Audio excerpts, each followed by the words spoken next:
If you've been using the Novice Training Program, you may have noticed that the NTP maintains a constant intensity for each phase, but uses a variety of exercises.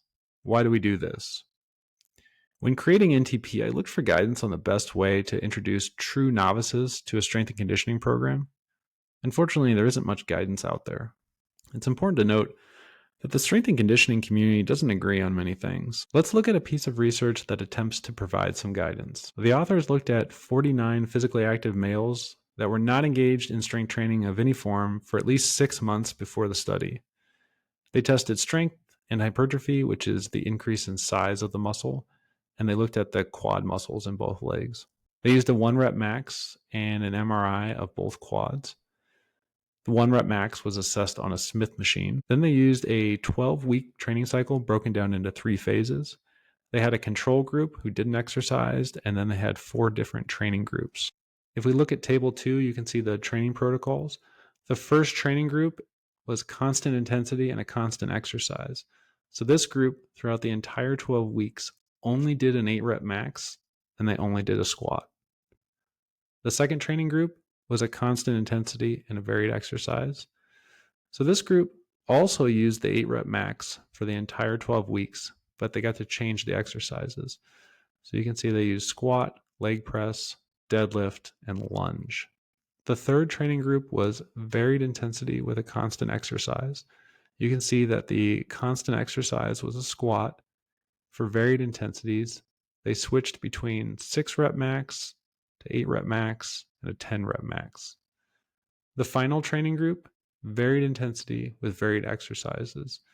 So this group used the same varied exercises as the second group. So they used squats, leg press, deadlift, and lunge. And they used the same varied intensities as the third group.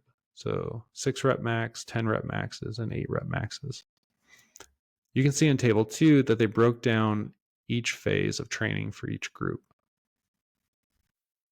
Table 2 also shows that the volume load throughout the 12-week period was progressively increased while maintaining equal volume throughout each training group. Now, the results show that the increase in quad muscle size was significant for all the groups, and all the groups had significant increases in strength compared to the control group.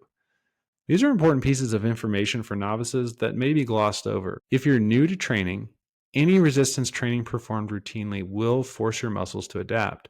You will increase strength and build muscle. When you're new, you don't necessarily need to have a great program. You just need to be consistent. So don't let a desire for perfection be the enemy of good enough. Even though all of the groups improved, the groups with the variety of exercises produced muscle growth in all 4 quad muscles, and the groups with the constant exercises did not.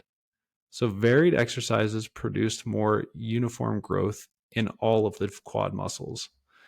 The training group with the varied exercises that used a constant intensity was the most efficient in increasing maximum muscle strength. So, varied exercises produced the most consistent muscle growth in all 4 quads, and the constant intensity produced the best strength gains.